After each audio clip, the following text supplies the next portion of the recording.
Hi, Akshay. Hi, Shini. Hi, everyone. Yeah, hi. We'll be starting in a few minutes. So we have 2 more minutes. So we'll just wait a few minutes. Good afternoon, all the students. Warm welcome to the project lecture today. We are all good. Thank you so much. How many of you know what today's project is about? So please feel free to put in the chat box if you know the project.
Akshay, can you just speak? I'm just checking the audio. Yeah, can you hear Oh, me? yeah, it's working fine. Thanks. Yeah.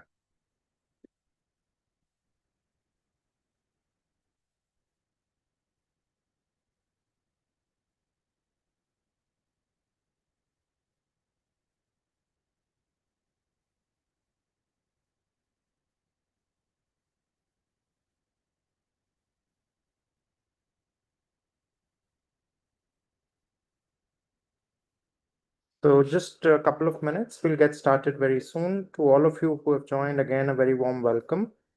And keep your notepads ready. Keep a pen and paper ready in case you have questions. Feel free to note them down during the session.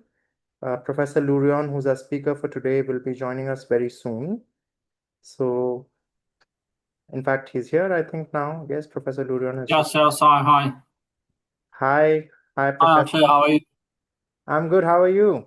I'm good. I'll just change my, just blur like this. Is that okay, or do you want like No, this is you fine. This is perfectly fine. Thank you so much.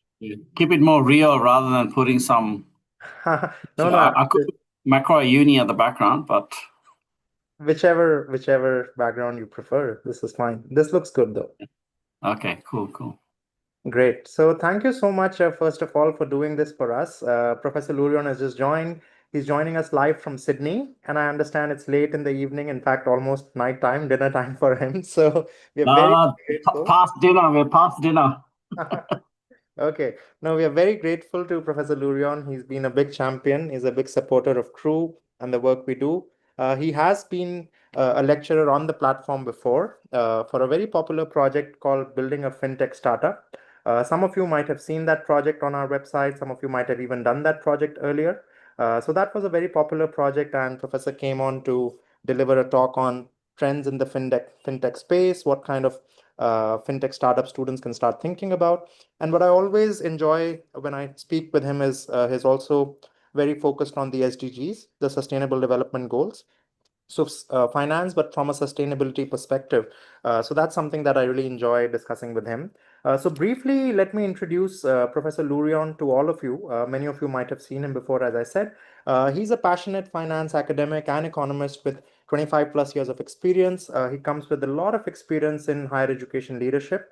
He's been the director of various courses, including undergraduate and postgraduate courses at Macquarie University in Sydney, as I just said. Currently, he's, I think, the director for the Masters of Finance Applied Finance course, which has been very highly ranked in Australia. So that's something that for all of you to look out for if you're interested in a degree in finance or economics. I know he has a lot of interests outside his interest in economics as well. He's, I think, very passionate about cricket. Some of you who might be joining from India, and we have a series with Australia beginning tomorrow. So as a bonus towards the end, we can take a question and get his expert opinion on that towards the end. But that's a little bit about Professor Lurion. He's always fantastic. So welcome to you, and over to you, Lurion. Yeah, thank you, Akshay. It's it is a bit late here. And we have just quietened our kids down a little bit, so hopefully they won't suddenly open the door and come in. But thanks for the kind introduction. And look, I think what Crew has been doing in India with the high schools and providing this opportunity in terms of equity and access to real world projects. So I'm really honored to be part of that journey. And thank you again for having me. So I'll just share my screen. Let me just. Yeah, can you guys see my screen? Yes, we can. Yeah. Perfect. Yes. Yeah. Hopefully the full screen version. Yes, we can see the full screen. Yeah. Absolutely. Yeah. So look, I have quite a bit to cover today, and I'm happy to take questions or put your questions in the chat as we go along. So my name is Lurion, as Akshay introduced me, and I've been at Macquarie University since 2007. Came as a PhD student. Originally born in Goa, born and bred in Goa, I could say. Came to Australia when I was 13.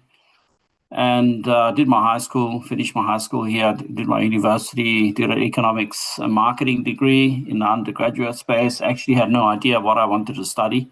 So some of you in the audience, if you're thinking where you want to be in 5-10 years, a lot of things are changing at the moment. But, my biggest advice is to have transferable skills and make sure, you really work on your soft skills, your interpersonal skills, communication skills. Those become extremely important. So I thought I'll get that out of the way. So I've been at Macquarie since 2007, currently the course director for the Master of Applied Finance. This is delivered fully online, and I've been in the role since January. So it's ranked number 1 in Australia, 2 or 3 years running, and number 2 in Asia Pacific after Singapore Management University. So let me get stuck into a few things. Look, I thought I'll put this slide first up. It's been probably in probably a 1 million slide decks, but it is something that we pay a lot of attention to, whether you're in finance or whether you're in some sort of other industry, whether you're in banking. Any industry will have some sort of UN SDGs, so United Nations Sustainable Development Goals. So there are 17. There's also like 18, 19, and 20 different things have been brought into it. Things like, some things like cybersecurity, for example, disclosure of, personal data and all this kind of stuff, confidentiality and all this stuff. So there are different sort of versions or additions to this, I should say.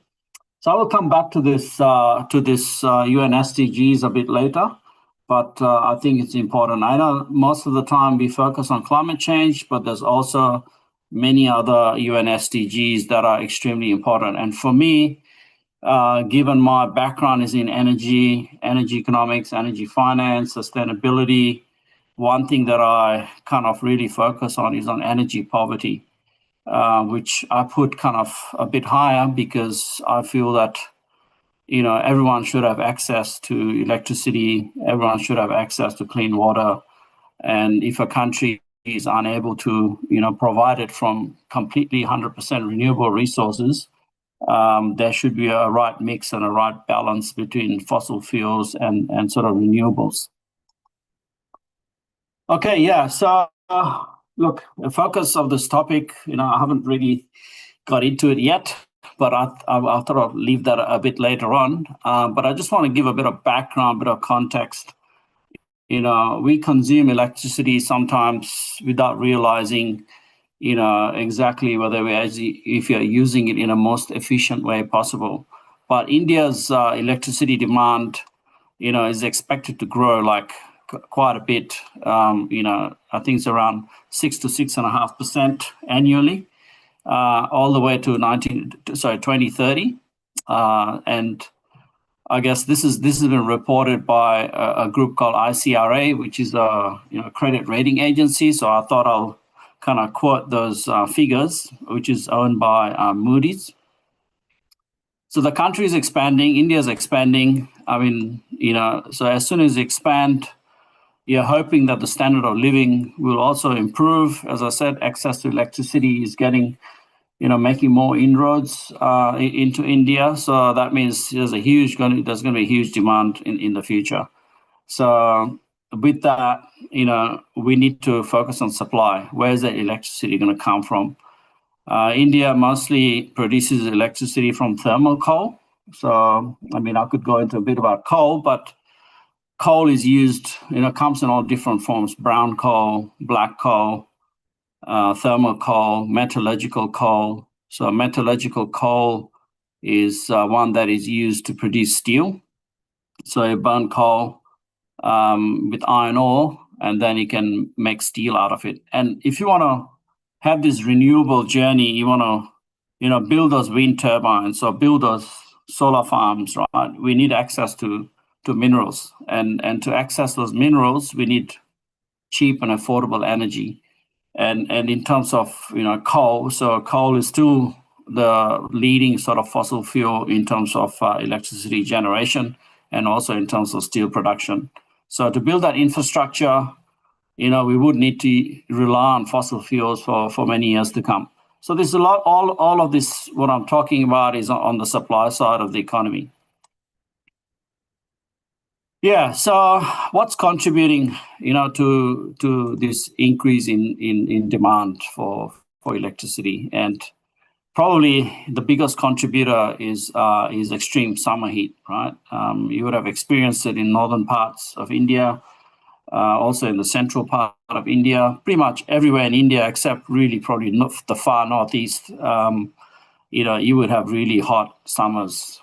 So that puts a huge pressure on cooling appliances like air conditioners, could be fans, could be all sorts of other gadgets that people use to keep themselves cool during summer. So there's also a seasonal spike in electricity consumption because of these rising temperatures. So it's very hard to manage electricity sort of supply when you have all these seasonalities. And in that instant, with the seasonal demand, you also have manufacturing, you have construction, you have services. There's a lot of stuff that's taking place. So as soon as you kind of push for growth and industrialization, energy consumption in factories, production units, and sort of commercial establishments, rise sharply. And one big thing which everybody's talking about these days is data centers, right? Data centers are a huge consumer of electricity, huge consumer of water. And I think I read a statistic just a few days ago that if you put the energy consumption of all the data centers that are around the world, that would be the fourth biggest economy, after China, US, and India. Right? So that's like a huge amount, right? If you look at like ChatGPTs and all these GPTs that are around, ChatGPT itself, I think the servers that kind of crunch all those interesting outputs every time you ask ChatGPT to do something, hopefully not to write your projects and to write your assignments, but for some meaningful research, it can be very resourceful, but it consumes a lot of electricity. And someone, again, mentioned that it could be equivalent to like 2 to 3 nuclear power plants. So already, there's a huge reliance on electricity, with these data centers. I know places like the Netherlands and stuff are trying to build these data centers over water in their river systems. So the water actually flows under the data centers. I'm assuming they're all waterproof. And it cools the data centers just through the flow of these natural rivers, right? So that's a very interesting sort of concept. And of course, first we had Bitcoin mining, that's still happening. That consumed a lot of electricity, still continues to consume, but not so much because the concept of all mining from, proof of concept, proof of stake, so that's kind of changed a little bit. So it's not as intensive as it used to be, but data centers are the next big thing, right? So I guess it's a battle because you don't know, how many new data centers are going to come on board. Everybody wants to be leading the way. So yeah, there's a lot of uncertainty on how much electricity is going to be required, say, over the next 15 or 20 years. Yeah, so look, there's all sorts of things, that are taking place. Yes, we need sustainable solutions. India, crossed the national peak electricity demand of 240 gigawatts. I mean, that's quite a lot. And of course, if you're not familiar with these megawatts and gigawatts, you will be provided with a brief to give you some sort of familiarity with certain terms, right? Even gas, you consume gas in kilojoules or joules, right? So there will be sort of help provided on that front.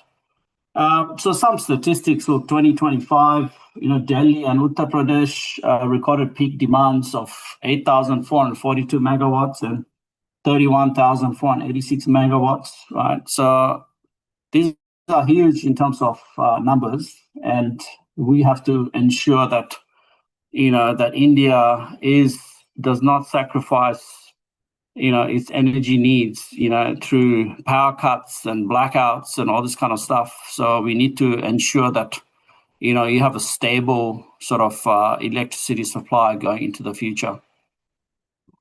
Of course, in terms of renewable energy, there's a lot of renewable energy coming on board, hydro stuff. I think a classic example is like Nepal, for example. Nepal produces like pretty much most of its electricity through renewable sources, mostly through hydroelectric projects. And so India is building a few in that space. But then again, you need energy storage, right? Because if you have solar farms and you have solar rooftop solar, but where are you going to store that energy, right? If there's excess energy, can you sell it back into the grid? Now, there's a huge, how should I say, a scandal going on at the moment, in Australia, where there was one farmer who built a massive solar farm, right? But he wanted to sell the electricity back into the grid, but he was not getting a favorable contract. In fact, he had to pay the electricity company to take his power, right? Let's keep it. It's very complicated. So now he has literally pulled the plug on this massive, Australia's biggest solar farm. And so, you might have all the ideas in terms of renewable energy, but at the end of the day, if you cannot have a good business case, then that project is not likely to succeed or is likely to fail, right? So that's why you have to be very careful that, you don't, you carefully spend your money in the most, how should I say, best possible way when it comes to these renewable projects, because they are expensive. To build wind turbines is extremely expensive. And it requires a lot of cement, a lot of concrete. So all these things, have to be taken care of, right? So again, I will come back after giving you a bit more insights into the whole electricity supply, energy requirements, what is it that we can do as households, right? So that's the ultimate aim of this session. Grid modernization. Now, this is again, I know this is a classic. I think this is from South Delhi, or not Old Delhi. This is a picture that's been around on the internet. Looks very complicated.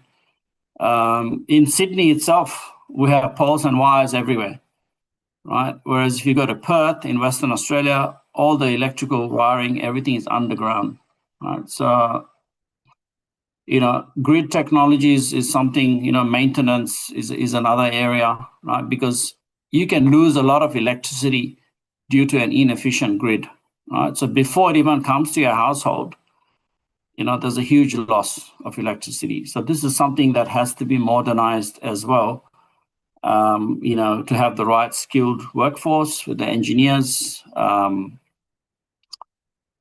having, I guess, more engineers coming with skills that, look at battery technologies, looking at renewables, how to integrate a solar farm into the main electricity grid, all these other sort of supporting sort of industries, right? In terms of the whole renewable energy journey, we need to have better educated people, or have the opportunity to get people educated.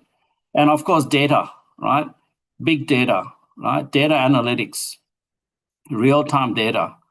It's already happening in industries like in mining, in aviation, in shipping, right?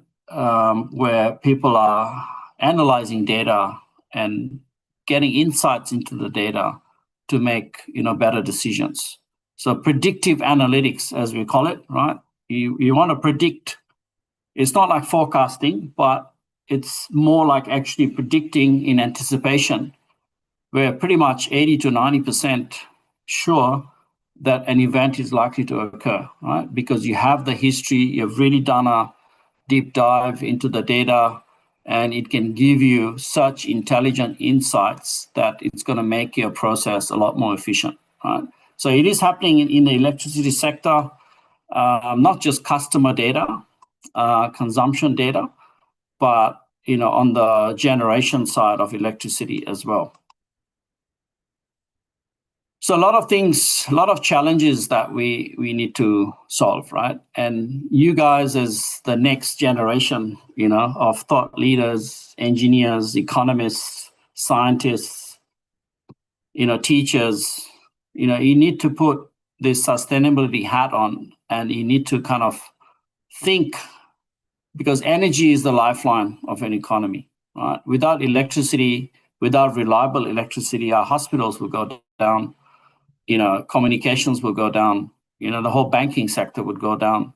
So the whole economy really relies on reliable supply of electricity. And of course, the transportation, right? Trucks will stop driving if they don't have access to diesel, if they don't have access to gas. So it's a real control center, right? The whole electricity supply. Other things like fuel security, as I said, 60% of India's power is still generated from thermal coal, and it will probably continue for some time. I know that it's a taboo, to mention coal, because everybody thinks, pollution, people think of CO2 emissions and whatnot. But sometimes coal has been, you could say, taken to the mud, in a wrong way, where people show these distillation columns with all this smoke coming out. But that smoke, in fact, is just water vapor, right? A lot of the CO2 is actually captured. So there are a lot of technologies out there that still support the coal industry. And, I'm kind of really glad that, India is taking steps, gradually, rather than shutting down coal power. Now, in Australia, like particularly New South Wales, I'm a bit worried that they're shutting down coal-fired power stations too early. The alternatives are just not there. You cannot run an entire country, you cannot run an entire industry on batteries, right? As they say, if the wind doesn't blow and the sun doesn't shine, you're in trouble. And batteries will only take you up to a certain level. And also to keep in mind, to produce these batteries, we need access to minerals, right? So we need to extract the minerals out of the ground, to build these mega factories of batteries, that are expected to come online. So how are we going to do that? It's like the chicken and the egg kind of problem, right? So there are a lot of these issues we need to look at, right? But from the supply side, yes, grid stability, security, the thermal coal, who are the suppliers? New mines are coming on board. How is the electricity departments, managing peak power, right? Do they just shut down through blackouts to manage it, or can they modernize and increase their I guess, infrastructure for electricity? So these are all these things. Look, I could go on and on about the stuff, but at the end of the day, in terms of UN SDGs, right? In terms of climate change, there's a lot of climate activists who target fossil fuel companies, and trying to keep them in check. But on the demand side and on the consumption side, what can we do as households, right? This is the whole idea of this project that Akshay and myself discussed, is what can we do as households? I'm sure some of you guys in the audience have been yelled at or told off by a parent. Why is the light on in the bedroom? Why is that fan running, right? Why is the light on in the bathroom? Why have you left the geyser on? I'm sure that's a common one.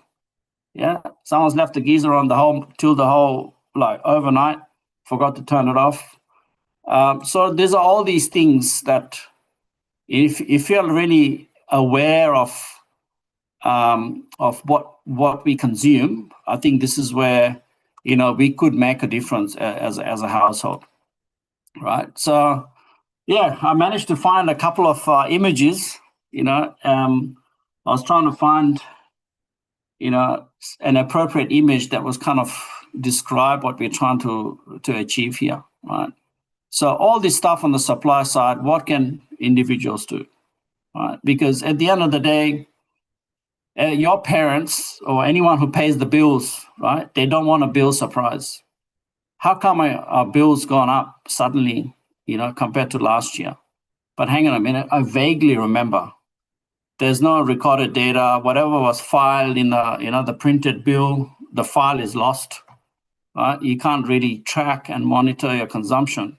But how can we perhaps digitize it? Right? How can we actually start recording our energy consumption and provide some intelligence or look into it? Right? So the idea is, look, you could all be entrepreneurs one day, right? And I will share with you a couple of slides later on of how the electricity and gas bills are sent out in Australia, right? And I believe in India, you just get literally how much energy you've consumed. Here's the final amount. Here's the due date. If you don't pay it, there might be some fines, right? Or you might have to pay a fee, right? But there is no really much intelligence that's provided on how your electricity is being consumed, say, over the last 12 months or 24 months, right? Can we beat that target? During Diwali, probably a lot of electricity being consumed. Can we have a sustainable type Diwali where we're kind of being a bit mindful that we are not leaving the lights on in the house unnecessarily, perhaps, with some sort of a awareness, on electricity consumption. Okay, so what's the project that we are trying to do here, right? We want you as students, right, to be sort of future entrepreneurs, right, with some sort of a positive impact, and some sort of ethical sort of foundation. So what we're trying to do here is, we're trying to track energy consumption in the household. That's the main aim of this project, right? And how are you going to do that? Well, that's going to be something, that's might be very challenging, could be, done in different ways, right? We don't want everyone to be building an app and put it on Play Store or Google, on the iPhone or whatever, right? But here's just trying to build a concept, and the flexibility in that concept could be anything from, doing a simple Excel spreadsheet where you're actually tracking your movements or tracking your devices in the household, right? So I will cover a little bit more on that. But in India, most of the time, besides electricity, you're consuming piped gas, or you're having LPG cylinders that come in, right? So how often are you changing your cylinders? Do you change your cylinders more often in a particular time of the year? Do you consume electricity a bit more during some other parts of the year? So this is all about data collection. Now, you might think it's something small, right? But I think through this exercise, you will learn even stuff about appliances, right? You will learn how much your fridge consumes. Usually an appliance will have some sort of a label, yeah, and that label will give you a lot of information. If you can't find that label, you can type the brand of the fridge or the model of the fridge, and you can get a user manual, right? So it'll give you some insights, on what devices will consume, how much they consume, right? So the idea is to, connect, the learning, whatever you learn from this project, which I will go into a bit more detail, and how is this aligned to the, sustainability goals. Yeah. So as I said earlier, I put these 17 UN SDGs, right? So this project, as I've noted down with the arrows, we are looking at number 7, which is affordable and clean energy. Now, this is a dilemma, right? This kind of contradicts with climate change, because the most affordable and the cleanest possible energy might not necessarily fall under the umbrella of an ideal energy transition, that kind of addresses climate change, right? So, for example, in India, you have a lot of trucks, and also in Australia that run on diesel. And diesel is very polluting, particularly if you see all those trucks throwing out all smoke in the air. That's probably because the engine is quite old on that diesel truck, and it's just polluting. So diesel is actually slowly being banned in countries like Germany, right? Which pretty much the whole taxi fleet in Germany was run on diesel, right? But you cannot go from diesel to electric, right? You can't have electric trucks in such mass quantities. But if you switch from diesel to gas, for example, so India is doing that through what they call LNG. That is a next step, right? So transition has to be gradual. Now in Australia, just to not to divert too much from the topic, but in Australia, there's been a lot of projects on electric trains and you name it, right? Hydrogen projects have been canned all the time, right? In the last 12 months, they have stopped, or companies have stopped investing in hydrogen projects. Whereas India is still going on this journey of green hydrogen. So for me, that's a bit of a worry because I've always been against hydrogen, right? Going back 10, 15 years ago when the idea first came about. I mean, if you apply a bit of science to it, you actually, how should I say, you require more energy to create energy.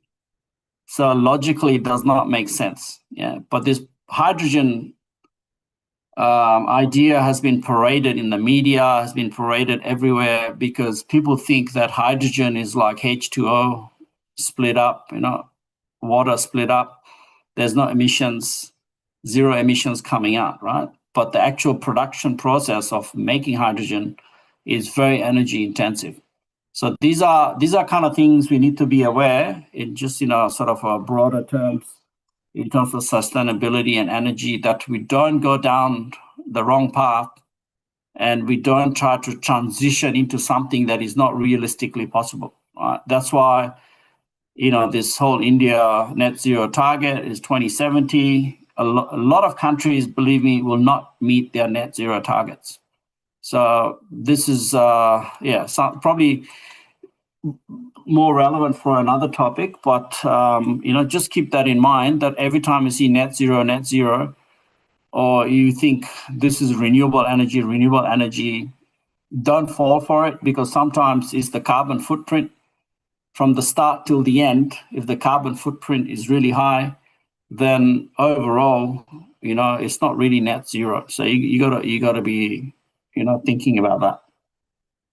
Yeah. So as I said, and some things are kind of reinforcing a little bit in these slides. It's as I said, it's about you getting familiar with your family's energy consumption, whether it's electricity, LPG, or pipe gas. So you will get a project brief and you will get exact steps on what to do, but your job is to go and collect and analyze household data to identify any consumption trends and inefficiencies, for savings. So as I said, look, you don't have to be a coder, but there are a lot of ways you can start at a very basic level, right?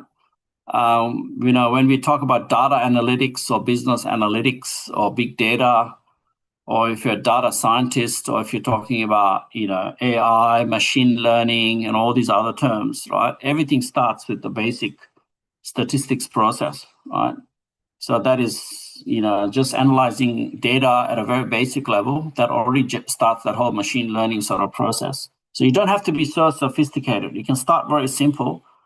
And the idea is to come up with that concept where you can keep on feeding data as it comes in, right?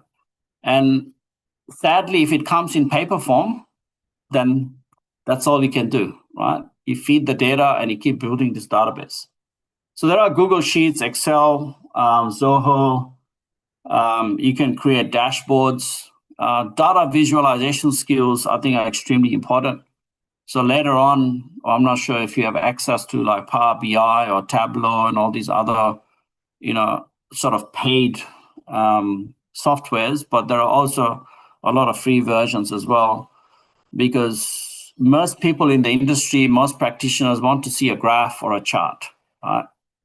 They don't want to see text, too much text explaining it. But if the chart is self-explanatory, it adds a lot of value. It gives a lot of insight straight away.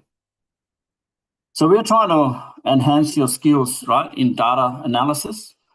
You know, the whole structuring process, the structured process of how do you go about collecting the data, how do you develop that app, your financial literacy, and also your energy literacy, right?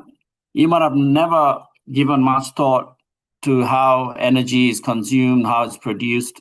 So if you do a bit of research, I think, you know, that'll give you that extra knowledge to understand not just your bill and your energy consumption, but also to understand the industry a little bit as well. And of course, we have our environmental sustainability. So how do you manage your household energy, right?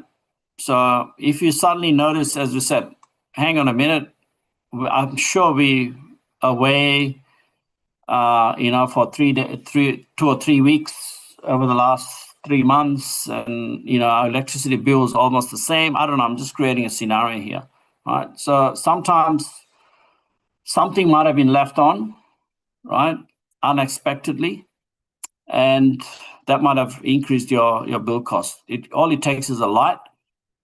I'm not an electrician. I'm not an electrical engineer, but they say that if you leave a power point with the switch on, even if nothing is plugged, there is minute electricity leakage all the time.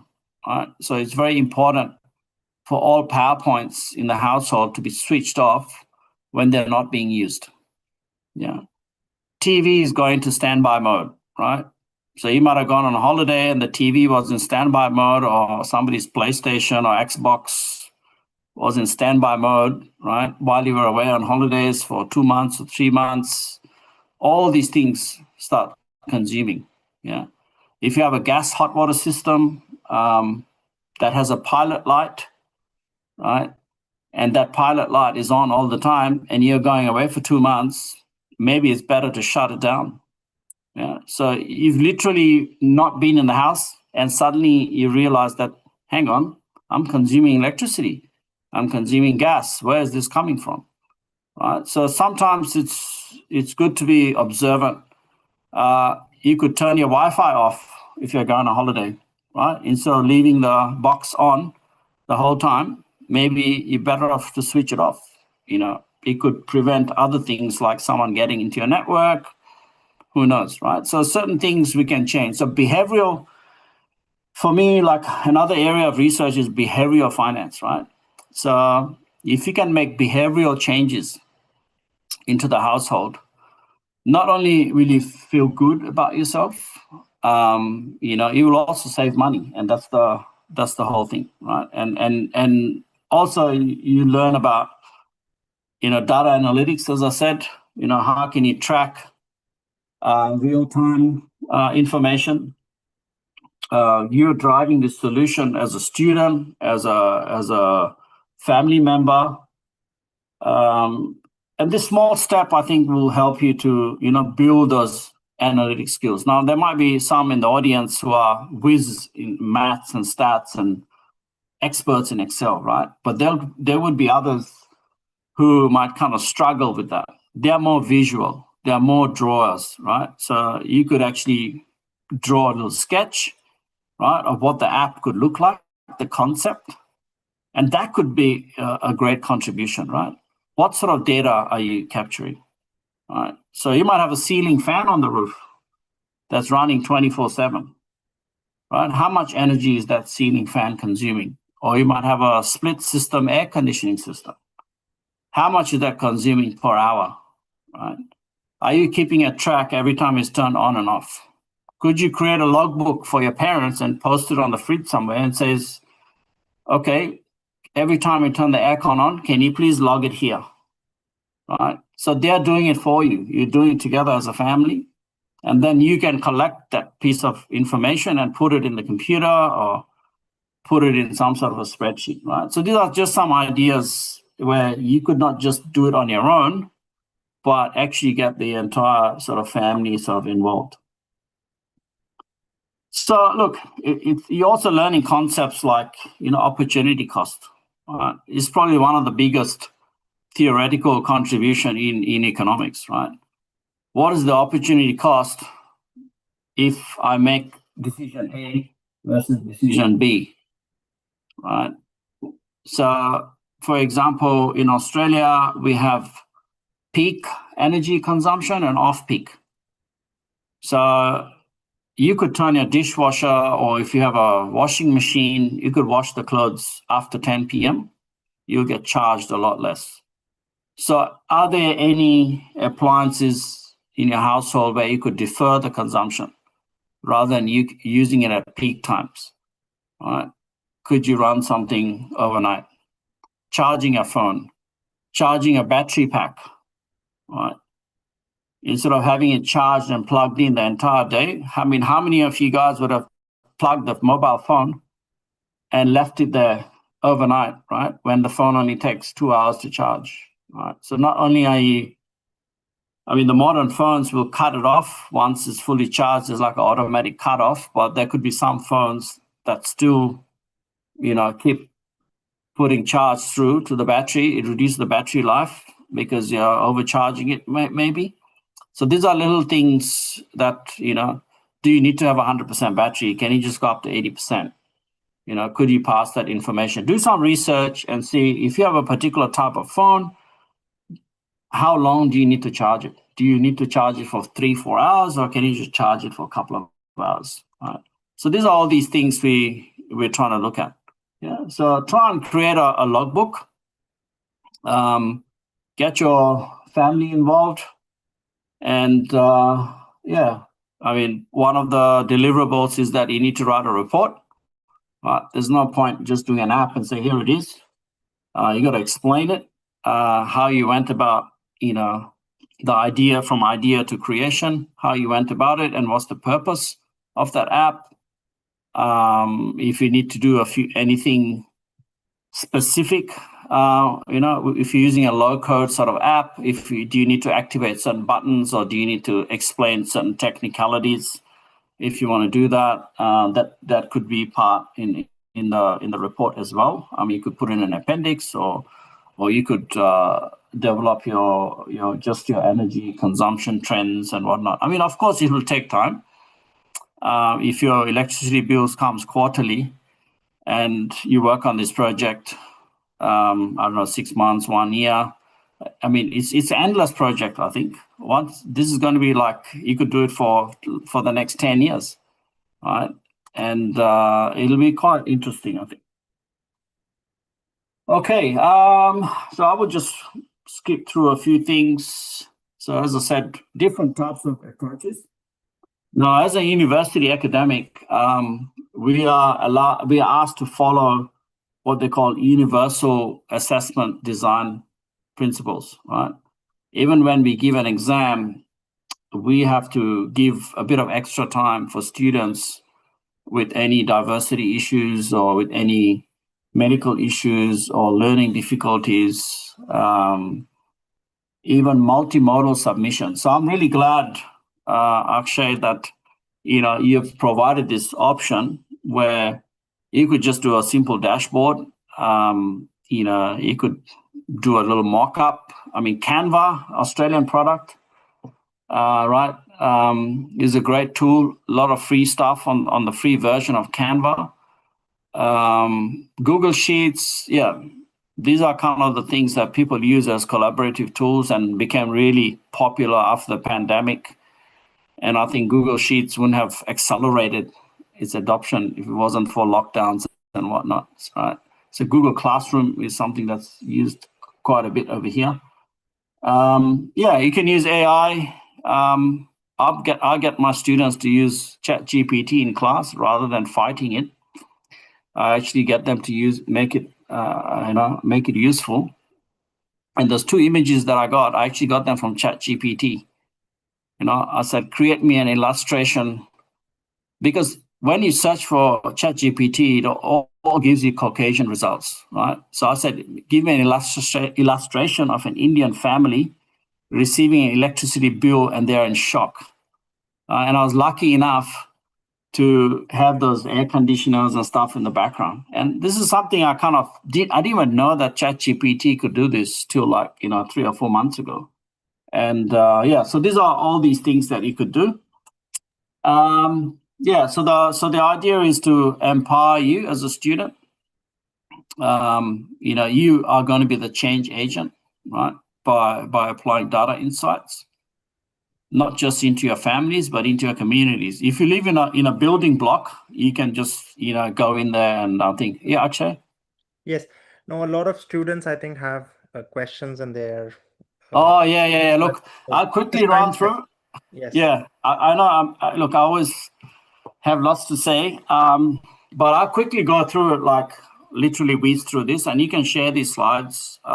Akshay, I have no problem. Absolutely. But these are some of the things that come on the bills, right? The one thing over here, what they do is the gas companies, you can actually, in an app, you can input your gas usage, right, when your next bill cycle comes. So rather than them sending meter readers every month or every 2 months, you actually submit your meter reading yourself. I'm not sure that concept is kind of available in India, but here you can. And if you forget to submit your own bill data, then they'll roughly estimate it. So he can see that's why it's $3. But if I submit it, they'll probably charge me $100 and something, right? So these are kind of things. So understanding usage. So this is like megajoule, right? This is looking at gas usage. So you can see some seasonalities. So in August, suddenly there's a spike here, right? So why did I consume? I have to think now, why did I suddenly get a spike in my consumption, right? So a lot of things, some ideas here, to kind of initially say, okay, what sort of household do I live in? Do I live in a house, an apartment, villa, whatever? Like here, the definitions of these things might be different. In India, are you renting? Do you own? Do you have rooftop solar? So these are some of the questions you could, answer initially. Do you think you're using a lot of electricity in the morning with the kettle boiling, iron? Remember, kettles and irons, electric irons, consume a lot of electricity, right? So when I'm doing the ironing of clothes, late in the evening or in the morning, what sort of globes do you have, right? So these are basic things without actually, if you don't know what type of globe it is, go take your bulb and go to the electrical store or somewhere and ask that person, what sort of globe is this, right? Do you have curtains? So here it becomes very important because of heat, right? If you have a really hot day, if you have 40 degrees over here, we have to shut all the windows, pull the blinds down, right? So the space in your house remains cool, right? If you open the windows because you need ventilation, then all the hot air is going to come in and then you're going to run the air conditioning even longer. So all these things, gaming console, make a mental note of what you have. And then, lots of things, air fryers. I don't know how popular air fryers are in India, but, they've replaced the oven, right? Or something quick. And baking and stuff wasn't really used a lot in India, I think, from my experience. Everything was fried or cooked in a pot, right? And so the concept of using the oven was not there. But now the air fryers come, so a lot of things are going into the air fryers. How much does the air fryer consume? Other things, oil heaters, cooling, ceiling fans. Yeah, thank you. That's it. Well, great. No, thank you so much, Turion. That was fantastic. And I think students are buzzing with curiosity and a lot of questions. So I'm quickly going to turn over to them. And just before I do that, I think for me, the 2 or 3 very important takeaways from today, and just reiterating that for the students, is that you began your lecture, and I love the way you structured it. You began with explaining why energy is important, why it is critical. It is literally fueling the economy. The entire economy that we build is run by electricity, is run by energy. So that is the most important thing, and that's the context students need to understand, that because it's so important, we need to be careful with the usage. We need to be careful in terms of how we use it carefully and not waste it, because that can have implications for the larger economy. So that was the first thing, which was very important. The second thing, which you also constantly reminded us, that the transition from older ways or non-renewables to renewables has to be gradual and has to be balanced, because you can go to either extremes and that may not be helpful. And related to that, one thing which was really eye-opening for me is that what we call sustainable, it could be hydropower, it could be solar power, may not actually be as sustainable as we think, because we still need power storage, that needs batteries, that needs minerals, so more mining.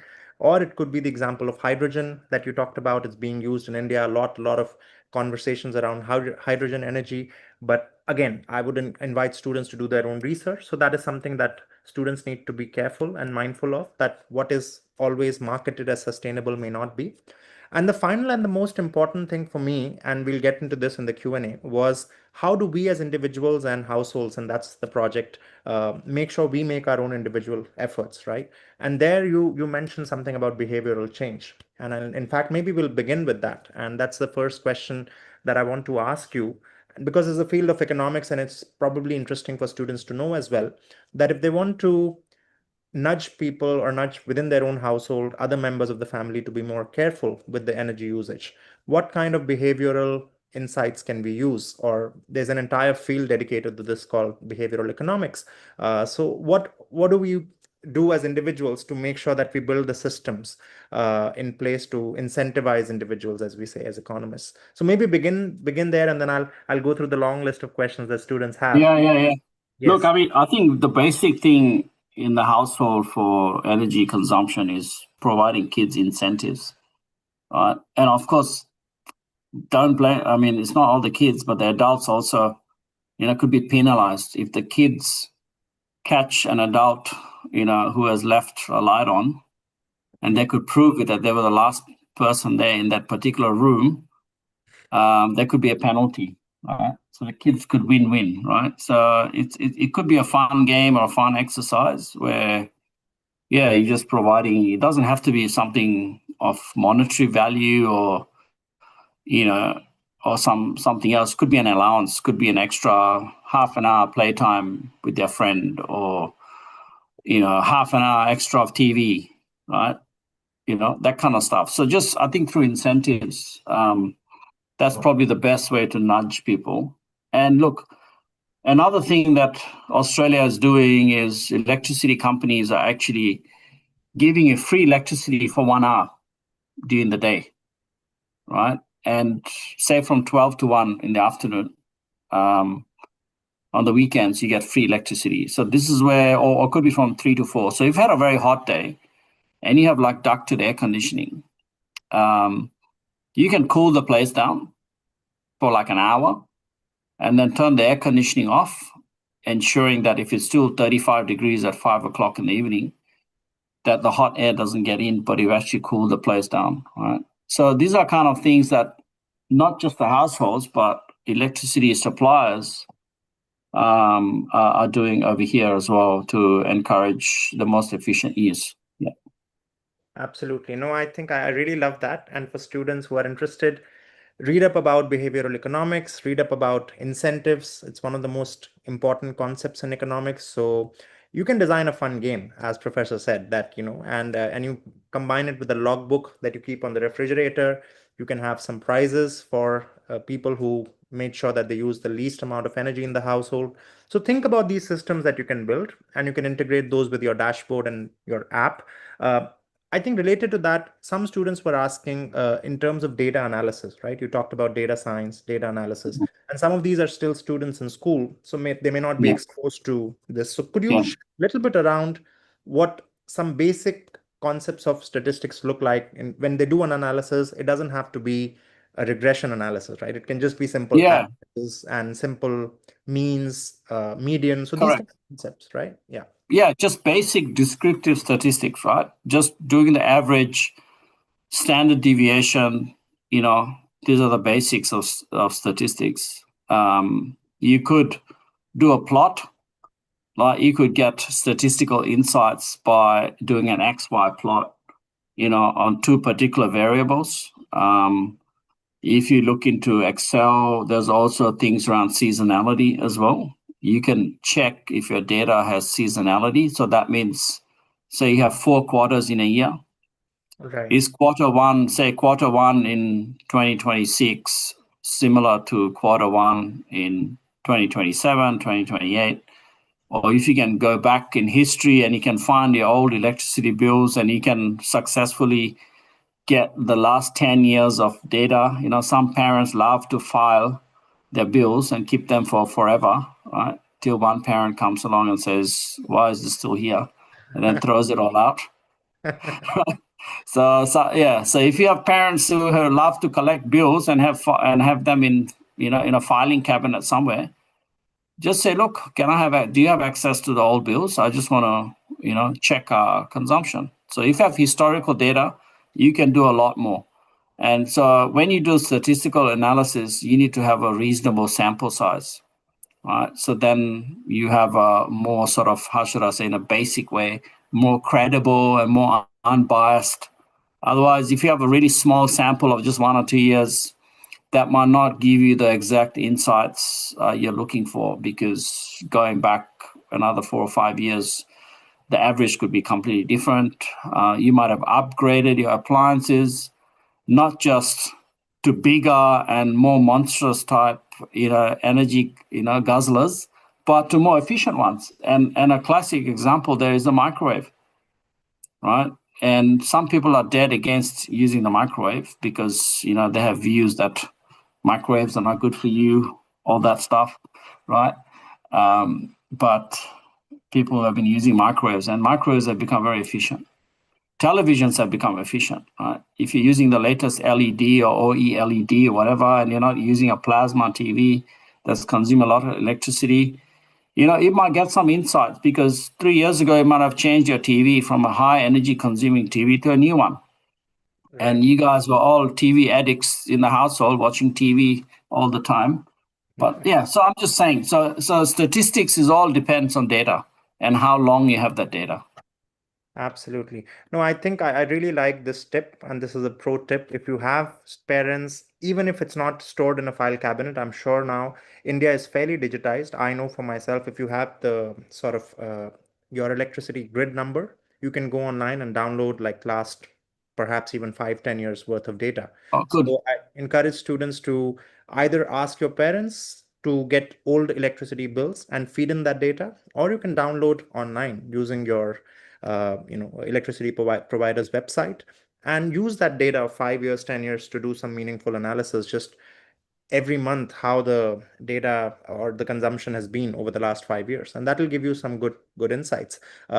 We have a lot of other interesting questions coming in. So a student, Hadia, she's asking, what role do smart homes play in reducing carbon footprint? So a lot of technology now, like smart technology, Internet of Things, sensor-based devices. So what is your sort of opinion on those? Yeah, you said it. A smart home, I guess, sets the optimal, say, temperature, sets the optimal amount of light that's required, right? So if you say to a smart home device that I want the washing machine turned on or the dishwasher turned on at a certain time, I want only certain number of lights to be turned on. And look, you don't have to have your whole entire home in a smart way, right? You can use a lot of Google products. You can use, Google Home and all these other things to kind of connect your, bedroom light, for example. You get a lot of bulbs and a lot of devices that can connect wirelessly, right? So like here, for example, we need to have a dehumidifier, because during the winter it gets quite damp, right? So I can control that dehumidifier with my phone, and I can turn it off as well, right? Turn it on and off remotely. So having that kind of set up, before coming home. So it's just trying to make the home more efficient, and just keeping a tab of, or alerting you, right? If a certain device is left on and you've suddenly gone to work and you left something on, a smart home will alert you, say, hey, you forgot to turn the iron off, or you forgot to. So in terms of not just efficiency, but safety as well. Yeah. Fantastic. No, absolutely. And those students who are keen to know more about this, do search up Internet of Things, smart homes. These are becoming very, very popular nowadays. So just in the interest of time, I know it's almost 5 o'clock here in India, and it's also late for Professor Lurion. Some of you have logistical questions in terms of how do you finish the project? What exactly do you have to build? So we will take the next 5 minutes after I take a couple of more questions, and we'll, of course, thank Professor Lurion and excuse him because it's late as well. So I'll answer. No, I'm good. I can go for another hour. Oh, okay. Fantastic. No, we won't go for another hour. We'll probably just go for the 5 minutes. Yeah. So those of you who have questions around how do you submit your project, what you're supposed to do. So I will explain those. Don't worry about those. Since we have Professor Lurion, let's ask more questions related to energy and so on. Mm. And I have a couple of those questions. So Johan is asking, it's a good, fair question. If you think hydrogen energy is not that good and fossil is obviously also not good, so what kind of energy composition would you recommend for a country? Yeah, look, it all depends on natural resources, right? So a country like Japan and South Korea, they don't have any natural resources, right? So Japan produces 30% of its electricity relying on Australian gas, right? The rest of it comes from coal. India, for example, has access to coal, right? And say in Australia, we have a lot of coal. And whereas in Victoria, they only have this thing called brown coal, which is not the right coal to be transported because it can catch fire very easily. So it's consumed a lot in Victoria itself. So at the end of the day, it all depends on countries making use of their natural resources. You cannot turn a country or force a country to move towards a particular type of energy use, right? So the way you produce hydrogen, for example, is produced from natural gas, right? Green hydrogen, yes, is produced through, what they call electrolysis. We're separating the water, but you're using solar and wind. That's why it's called green. So my argument is, if you're producing solar energy, why not feed that into the electricity grid? Because the electricity grid is still highly dependent on coal. So why not feed that in there rather than trying to produce hydrogen? And look, hydrogen is very combustible. It's hard to transport.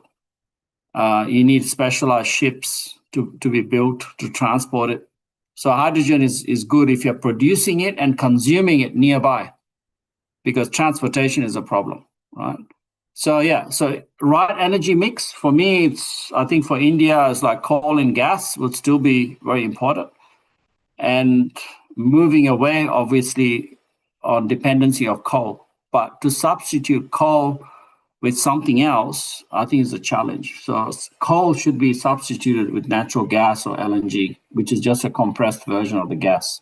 So more investments like GAIL India, is investing a lot, and government's investing a lot in pipeline gas and all that. So I think that's the way to go for India. Oh, muted. Oops, sorry. After all of this, we still sometimes make that mistake. Yeah. Thank you so much. I'm loving the questions that students are sending. A lot of very interesting, very good questions. One student picked up on your comment, Lurion, about AI and the data servers. And they're asking, why are data servers consuming so much energy? And is that a cause of concern for future if AI is going to become like a very... absolutely. A very good question. Very good question, right? Are we getting too far ahead of ourselves with this whole AI data, right? And absolutely. It's just like a computer processor, right? It's a series of computers, series of hard disks, if you want to call it, right? Storing information, terabytes, whatever highest level we can go, right? So these things have to be kept cool. So you need to have cooling fans. You need to have like an AC type environment all the time. Otherwise, they're going to get burnt out. They're going to get overheated.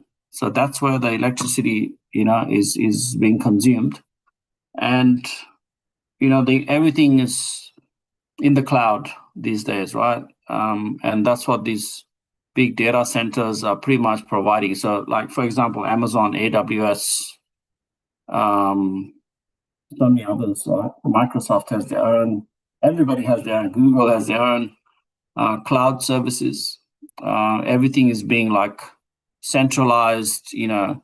Companies no longer have physical people present there in the IT environment. A lot of the data security and back-end systems and storage and all that is all done in a cloud environment. So yeah, but a very good question. Are we getting too far ahead of ourselves with this whole AI stuff? Yeah. Yeah, absolutely. Thank you. Just a couple of more questions. One student is asking, I think many students are fascinated by this topic. They might have been introduced to this for the first time, energy, economic sustainability. So they're asking if they're middle schoolers or eighth or ninth graders as they're moving on to high school, what kind of streams can they select? And maybe just a broader conversation about future pathways in this area, right? Even if they want to come to college and study. So what kind of opportunities exist in terms of higher studies as well as careers if they find this topic fascinating? Yeah, look, again, a good question. It all depends whether you want to go down a technical path or an economics. Right? For me, I think understanding economics is important. Understanding a little bit of science. So for me, I had to read into science literature a little bit, right? Because people think about climate change, but there's also a thing called climate variation. And this is this whole El Nino, La Nina. I don't know if any of the audience have heard it. You get these sudden heat waves, right? Everybody says climate change, all you people on earth, we're all sinners, you are to blame for this. But there are a lot of things that are happening in the oceans, for example. The ocean temperatures are changing all the time without any explanation or any link to humans, right? The earth is doing its own thing. The sun is doing its own thing. So for me to understand the sustainability, just read widely into, both sides of the coin. Not just climate activists who says, there's 1,000 scientists, have said that Mauritius is going to go underwater, by 2050, right? Or Seychelles, or I don't know, Andaman and Nicobar Islands are going to be gone. All this kind of stuff. So this kind of stuff has been paraded for many decades, right? I think Mauritius was meant to be underwater 10 years ago, a claim that was made in the 70s and 80s, right? So these are kind of fear tactics or what you call climate alarmism. Too much alarmism going on. So I think students need to go and actually research and understand a bit of the science. If you're technically minded, engineering sort of orientated, go more into sort of this battery type technology, nuclear, because I think ultimately, going back to the question about energy, I think nuclear, there's too much opposition, but I think nuclear is the answer. You don't have to build a massive nuclear reactor like Fukushima or whatever and, think about the whole Japan disaster. But China is building small modular nuclear power plants, right? I think 2 or 3 of them every year, maybe, right? And at a very low cost. So I think for India, nuclear. So if you understand nuclear, understand physics. Look, for me, I did physics, chemistry, economics. I didn't do history, English, basic subjects. As I said, I had no idea what I wanted to do at university. I wasn't the best student, right, before university. So I just got into a commerce degree. But all this stuff you learn as you go through, right? So if you're keen on certain things, mining, if you're interested in chemical engineering, there'll be more work on sustainable fuels, right? For example, aircrafts running more efficiently, running on more renewable fuels. So anything engineering, I think is good, but everybody needs to understand economics. Fantastic. No, thank you. So I think, as you said, this is a very, very diverse field. It'll take people attacking problems from multiple angles, from multiple perspectives. So we need economists, we need social scientists, and people who can nudge people to behave or give them incentives in a way that helps the system. We'll also need communicators, experts, we'll need engineers. So I mean, this whole field is fascinating, and I think it's going to be very, very important for all of you. Hopefully, this project inspires you to think about, as I think Lurion said, first just think, what is your temperament? Are you more technical, more STEM oriented? Are you someone who likes economics? But these kind of problems, I think now in today's world, you can't just straight jacket yourself and say, I'm only going to look at the technical part. You need to look at it from multiple things. All right, fantastic. So I think we have covered a lot of ground. Thank you so much for this. I have one question actually. Yes. I just read Syed wrote, "Are carbohydrated drinks destroying our planet?" Now this is a very interesting question. Oh, okay. I thought I didn't pay attention. Yes, sorry. Yeah, CO2 is actually important because obviously the trees need it. But the carbon, the CO2 that goes into food, that actually keeps, like, for example, if you buy some salad packets or if you buy something that's fresh produce and you see that it's sealed and there's a bulge in it and there's a bit of air in it, right? If you get a mixed salad packet, all this kind of stuff, right? What is keeping that salad fresh is carbon dioxide.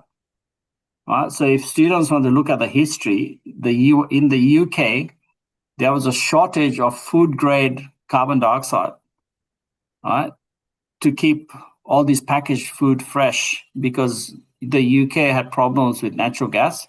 So CO2 that's produced for food grade is actually produced from natural gas. Right? So because we don't want to mix it, this is where mixing that thing, CO2 is bad, right? It's choking the planet. That's what's been paraded. But there's also a food grade CO2 that's important as well. Yeah. Okay, great. No, thank you for picking up on that. Fantastic. All right. So I think I'll quickly share my screen if that's okay. Yeah, sure. I'll stop that. Yeah.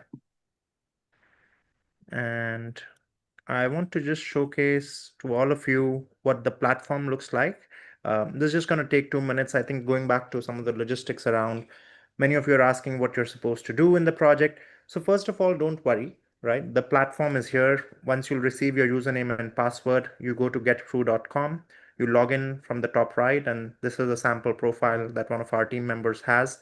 So we are just showing you this project. So you'll get the project description, all the various skills that you'll pick up. All of it is listed here. In fact, the project lecture, which is going on live, which will also be recorded and shared here for your reference later. So I know many of you who may not have joined today might be watching it later. So all of this will be available. So that's one thing. And then the second thing is that to go through all of this together, you'll have access to a lot of these worksheets, right? So we follow what we broadly call design thinking, or a very structured approach to problem solving.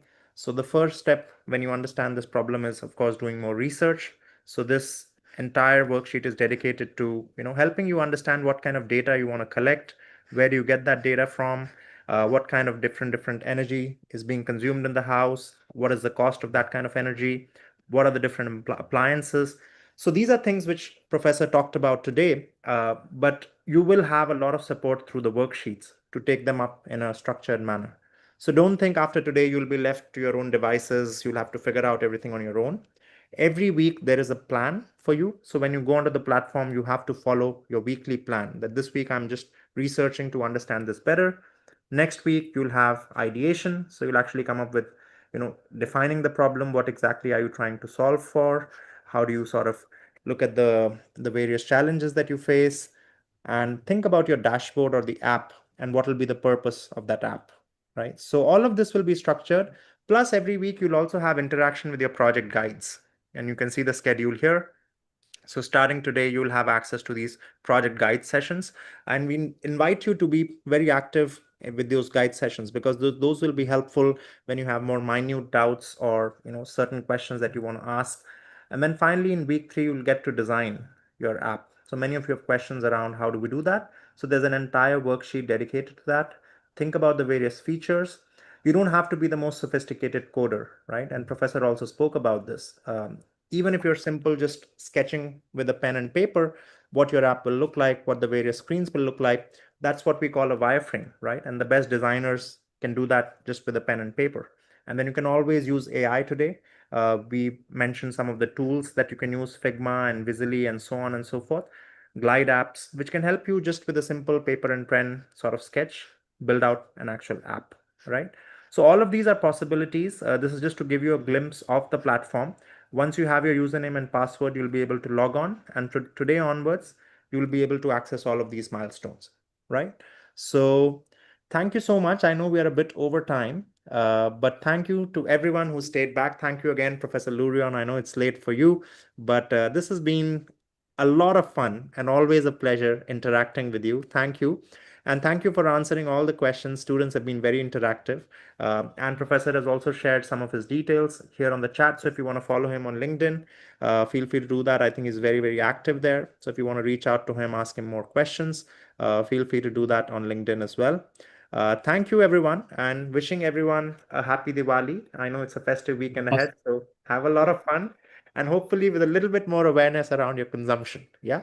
Over to you, if any last words from you, Professor Lurion. No, look, happy. Thanks again for having me, and happy Diwali. And it's yeah, we didn't even talk about cricket, but yeah, my son's playing a match tomorrow, like 40 over match. Okay. Representative cricket, and we played a match, and he played a match today as well. So yeah, it's a long day tomorrow. But look, do reach out because I've skimmed through the questions, and there are quite a few others as well, and I think very good questions around cybersecurity with the smart home. That's the thing, and the biggest problem with nuclear power is cybersecurity risk. It's a huge thing because if someone gets into the system, they can shut so many things. They can, create a nuclear meltdown, right? So yeah, cybersecurity is super important. So that's another, I think, skill. Yeah. That's going to be always required. Going back to the earlier question, about understanding, I think cybersecurity is important. Yeah. Fantastic. In fact, we've just launched another project on cybersecurity. So some students who want to deep dive into that, there's yeah, for you. Yes. Oh, Fantastic. good stuff. Great. Good stuff. Great. Thank you All so right. much again. Thank you so much, and all Yes. the best. Bye-bye. Bye-bye. Yeah, bye. Thanks again.